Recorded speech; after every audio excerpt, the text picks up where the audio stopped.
Hello everyone, this is MC Deck Discussions and I'm Abby Small, and today we're going to do something a little different.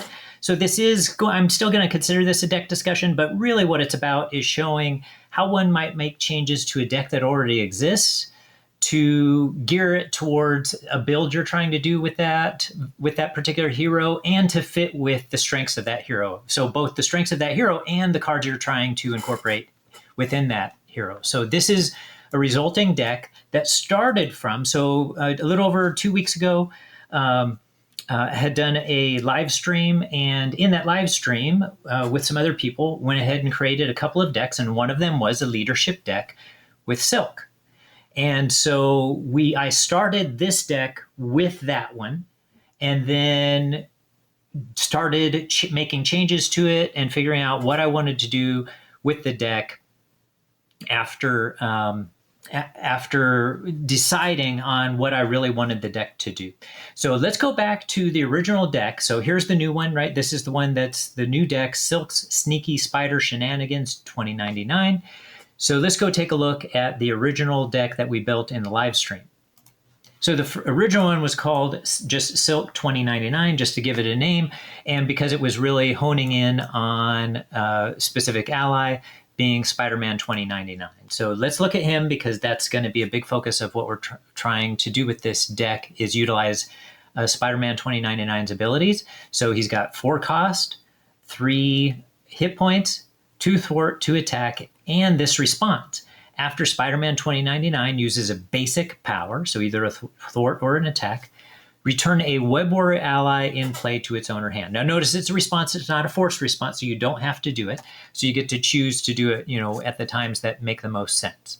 All right, so let's go ahead now and we can see this original deck had 10 allies on it, and certainly I consider it to be a strong deck. We had included Across the Spider-Verse because that can get cards out of your discard pile, so that's a great one for getting any of the many cards out of the discard pile here, including Spider-Man 2099 for a lower cost, right? So this one, it's a 2 cost event, max 1 per deck, hero action, exhaust a Web Warrior card you control, search your discard pile for a Web Warrior ally and put it into play, then choose a player. That player may spend 3 resources of any type to repeat this ability. Now I'm using this deck in a solo capacity, so that second part pretty much never happens for me. Although it actually could in this deck. There's a possibility that could happen in this deck because we do get quite a bit of card draw in it in a Silk deck, especially if Silk happens to start in her alter ego form, right? Because that's another part of taking advantage of this deck is the fact that we want to go to alter ego form because of our alter ego ability. So let's get a reminder about that. So in alter ego, she's a genius and has 3 recovery, 10 hit points, 6 hand size, and she's the one who tucks cards, right? So if there are more than 4 tucked cards here, discard all but 4 of those cards. In other words, you can have a maximum of 4 cards tucked under her. So if you try to put another one under her, you got to get rid of something. And has this action. So this is the part that we really care about right now. Discard a card tucked here, then you can draw 2 cards. That's a limit of once per round. All right, so what I really wanted to do was make this deck emphasize, first of all, going to alter ego in order to take advantage of that action and utilize Spider-Man 2099's ability to go back into the deck. And, so to try to get Spider-Man 2099 into play relatively cheaply. So Across the Spider-Verse is one of those ways. Call for Backup is another way.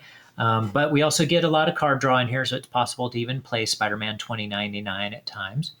And also, we're going to want to take advantage of Albert Moon because Albert Moon's alter ego ability, right? The support took the top card of the encounter deck under Cindy Moon, and then that helps to let Cindy Moon then draw her card, right? So that's something else that we also want to be able to emphasize.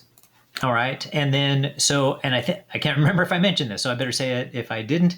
Then we incorporated 2 first aids into this to try to keep Spider-Man 2099 in play, because it's an expensive card, so we want to keep it in play because we do have we added, we have our 3 double resources and we have the power in all of us, and that'll help with all of these allies here, but it doesn't help to play those allies, including when you use, we have 3 make the calls in this deck. right? So these are things I'm pointing out because you're going to notice some things change in the actual deck that I did end up with. Okay. All right. And then I'll point out the deft focus here was meant to help to play some of the superpower cards. Ended up removing that card. Ended up removing Avengers Mansion and Helicarrier. Decided to really focus in on just those few supports. And because, Silk has a lot of, useful supports already and upgrades. We did keep, of course, Web of Life and Destiny. So that's crucial because, this has the response after a Web Warrior ally leaves play, choose a player, that player draws a card. So we really wanted that in the deck. We're going to keep Ingenuity since that takes advantage of the Genius trait.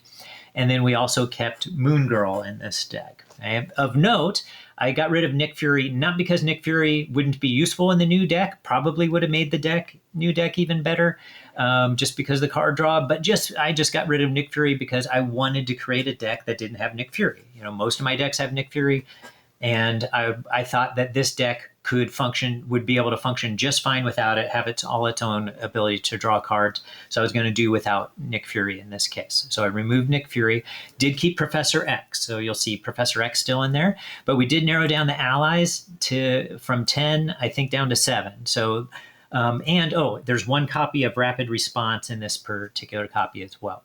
All right, so now let's go. And there's Call for Backup is the one player side scheme that was added to this original deck, right? Because that's meant to get Spider-Man 2099 in play, but can get other characters into play as well. All right, so let's go to the new deck and start pointing out the differences and why those changes were made. All right, so I already mentioned, right? We reduced the ally count to 7. Why did we do that? Well, we have essentially the equivalent of that ally count already in this deck because I've added 3 copies of Suit Up, right? So this is Suit Up. It is an alter ego action, 2-cost event. Search your deck and discard pile for an ally and an upgrade that can be attached to that ally. Add them to your hand, right? So with that in mind, we have these 3 copies of Suit Up, and we needed an upgrade that could be attached. And so I included 2 Clarity of Purpose card upgrades, right? You can attach that to any friendly character, so that qualifies no matter which of the allies I grab. By the way, the main ally I want to grab is Moon Girl, but in a pinch, we could grab any of their other allies. Like there are times when you want Professor X because you want to confuse the villain. There are times that you want to take advantage of maybe getting Spider-Man, Peter Parker into play, right? And sometimes you need somebody who's cheap. So you might grab Spider-Man Otto Octavius, who's only a 2-cost Web Warrior. So there are different reasons why you might grab somebody else other than Moon Girl, but Moon Girl is meant to be that primary target. Okay, so we included 2 Clarity of Purpose. So why is that? One, so that we could play, and the other one, we would never play. It's completely meant to just always be ready to be used with Suit Up. Now, Clarity of Purpose, when it is played, then it is a hero resource. We can exhaust this card, deal 1 damage to attached character. In this case, we always attach it to Silk, and then generate a wild resource. Now, that only does any good on the hero side, but we need it on the hero side plenty. So it is great whenever we get that into play. And along with, Ingenuity, then we have 2 resource generators, which is really nice. Plus the ability for Cindy Moon with her ability to draw a couple of cards. And of course, eventually, once the Web of Life of Destiny is in play, we'll be drawing more cards. With that in mind, we did include, so we still have Call for Backup in here and still across the Spider-Verse, right? To help get Spider-Man 2099 into play. But we included build support so that we could get Albert Moon into play more easily. If Albert Moon is already in play, then we can get J. Jonah Jameson, because J. Jonah Jameson is an expensive one. Albert Moon only costs 2 as a support, but J. Jonah Jameson costs 3. So if Albert Moon's already in play, it can help get J. Jonah Jameson in play. And then now you have 2 threat removal every single turn, pretty much ignoring the alter ego action and just removing 2 threat, right? So that's the main purpose of getting that into play. So we did include build support for that. We do have more cards, 44 cards instead of 43, but that ends up working well with all the card draw we have in this deck. Okay, so let's notice a couple of other things now. With the addition of Suit Up, and a couple of other cards, Sneak Attack, which we'll mention soon, because that's the really fun, exciting combo-tastic card in this deck. So we're going to mention that for sure. Okay, so just a sec here. Okay.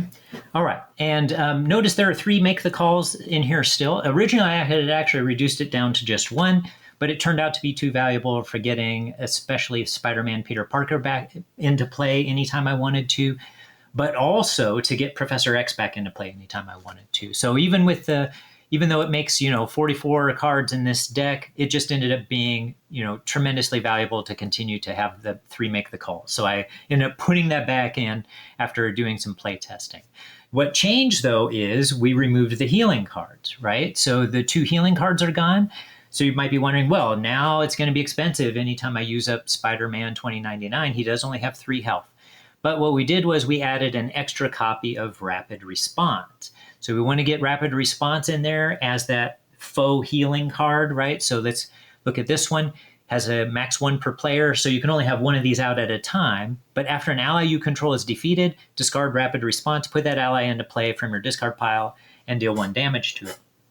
Now, there are a lot of times when you might want to use that in decks where you're going to defend with an ally, and then that ally gets to come back into play with just the 1 damage on them. That is definitely not how that's used in this deck. Did I ever do that once? I don't think I did that a single time in this deck where I used Rapid Response when there was an ally that defended. I only used Rapid Response when allies were attacking, and it was almost always solely when Spider-Man 2099, not attacking, either attacking or thwarting. So in this case, I used it pretty much, I think, every time, but there might be an exception here and there with, because I did do, at least 8 plays of this deck. So with Spider-Man 2099, it's meant to be that when he uses it and runs out of his health that final time, he comes back into play and with Rapid Response, and now he's ready to attack or thwart again, and then use his ability possibly a second time. Not every time. I didn't have him use his ability every single time. There were some times when it didn't make as much sense, but in our definitely times when we did do it multiple times, and especially when we were looking for that big burst of damage at the end of the game. Okay. All right. And we will talk about the results of this deck. We did have some very big bursts of damage in this deck. So I'm pretty excited about the results of it. Okay. All right. So let's see if there are any other things. Oh, yes. We're going to come back to Sneak Attack. So notice overall in the deck, we have Moon Girl. So Moon Girl is meant to be the one to take advantage of Suit Up. Mentioned that before. Moon Girl has that ability to, play him with a lot of tech cards, mental resource cards, and then she can get, a bunch of card draw for you, up to 3. Okay?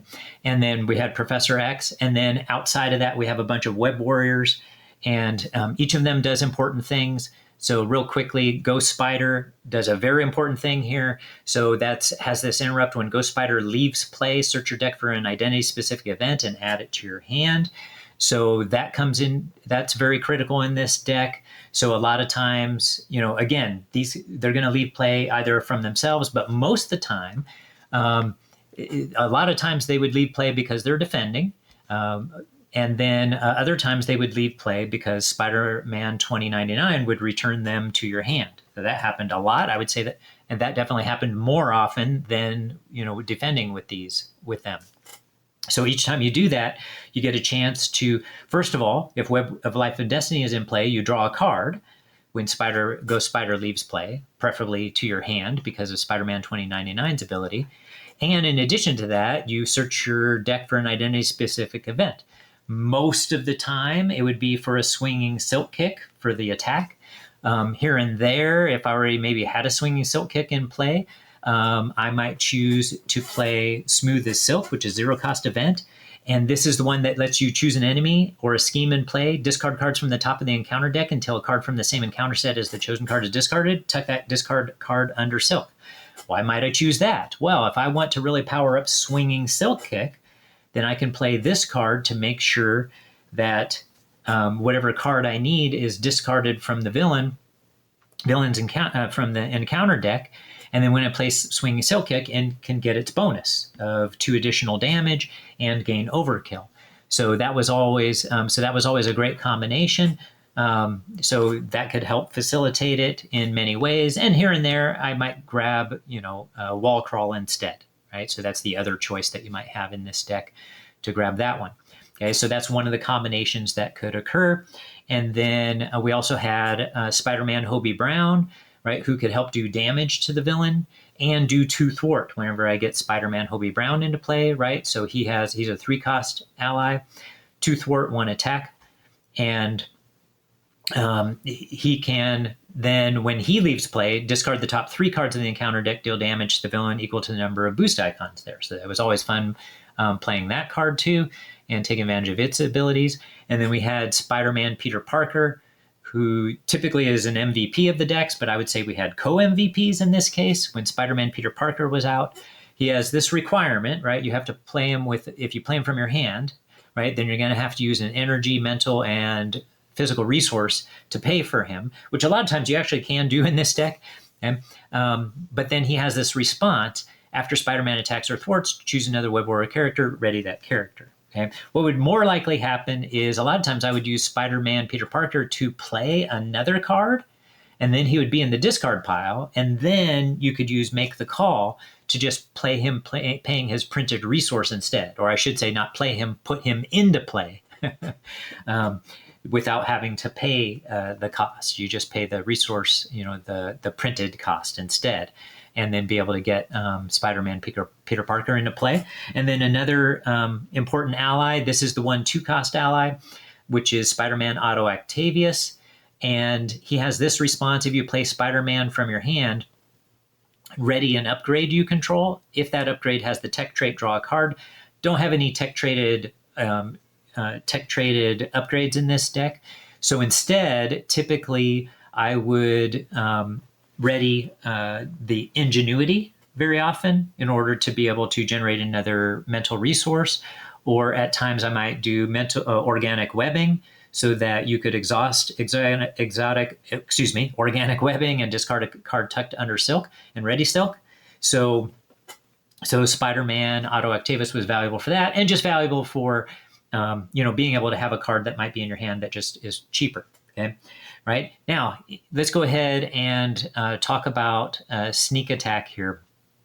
And then we'll talk about the results of when we did use sneak attack. So usually earlier in the game, sneak attack wasn't used, although it could have been used here and there. Definitely only wanted to use sneak attack when Web of Life and Destiny was out, or if I was desperate for something.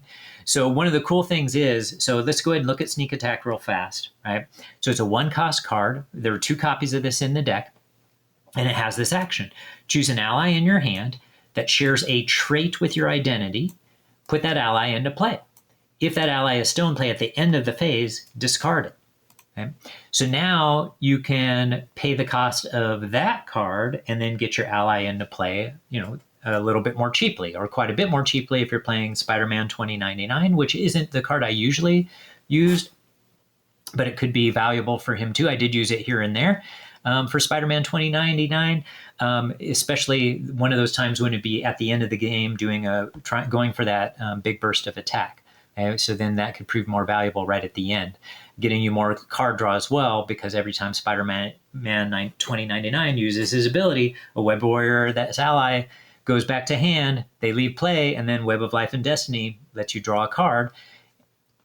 So that was taken advantage of a lot, and so sneak attack could allow that to happen even more frequently. So then maybe I would have just attacked with Ghost Spider in a turn. Then I used Spider-Man 2099, put Ghost Spider back in the hand, draw a card because of Web of Life and Destiny, use Ghost Spider's ability here to get another card into my hand, perhaps an attack card like the Swinging Silk Kick, or anything else that we might need. Then use sneak attack to put Ghost Spider back into play, and then attack again. Okay. Then at the end of the turn, right at the end of that phase, at the end of your turn, Ghost Spider would leave play. Well, if Ghost Spider leaves play, then you draw a card again at the end of your turn after you have redrawn your card. So now you have a bigger hand than you had the previous turn. So instead of the usual 5 hand size on hero side and 6 hand size on the other side, now you have 1 additional card in your hand. Okay? But in addition to that, we had rapid response in here. So the timing of this sometimes would work out that Spider-Man 2099 Ghost Spider would attack, Spider-Man 2099 would then attack or thwart, and if it's the last turn, a lot of times it would be an attack. Ghost Spider would come back into play. Go out of play, drawing us a card. Ghost Spider getting an event, but then sometimes this was then the last turn, so 2 damage already. So it made the 3rd point of damage. Rapid response would trigger, putting Spider-Man 2099 back into play, ready to attack again. Then you use sneak attack to get Ghost Spider back into play once more and attack again for 2 more points of damage. Then Spider-Man 2099 attacks again, putting Ghost Spider back in your hand, drawing you another card. Ghost Spider then gets you another event card from your deck. And even if it's not another swinging silk kick, which it might be, it just serves as another resource to help you play more cards. So being able to do those combinations, and that's just the beginning of the possible combinations. There are some really cool combinations that would occur with Spider-Man Peter Parker too, who could then possibly ready Spider-Man 2099 to do it once again. So when you do these last burst attacks, they could end up being very hefty. So let's go ahead and see what kind of results we ended up with. First, I do want to quickly mention that the villains tested against were from a special custom Green Goblin campaign created by Solo Marvel Champion. And so you can always look at this for some details about that. I plan on, hopefully I'll remember to put in so what I do here is I have linked in this deck, to his channel. But then once he puts his actual video here that talks about his campaign, his Green Goblin campaign, which was very cool, by the way. I don't remember if I said that, but I wanted to say it again, even if I had. Then I'll hopefully put a link into his video that talks about his campaign. All right, so let's get to the results. So there would be, 8 victories altogether, played against 4 villains as usual. So you had standard and expert. The big damage came in the expert games, because in expert games, you have to do more setup to defeat the villain. And so those were the ones where I have the real setup to have the big attacks at the end. And so against those villains, those final results had over 30 points of damage in the final turn every time, 34 points, 32 points, 32 points, and then 40 points of damage in the very last game. So the damage could really add up at the end once you get things set up. You're doing damage all along the way because of all the card draw that you have, being able to control everything, making sure to use Professor X when you need to in order to go down to, to confuse the villain, to go down to your alter ego side, getting all that extra card draw because of Cindy Moon's alter ego ability here. And so it all teams up really nicely. So that's it for today. That's what I really wanted to share. So please like and subscribe if you appreciate this kind of content. And I love it when people comment. Love to have conversations about the game in the comments section. So have a good one, everybody.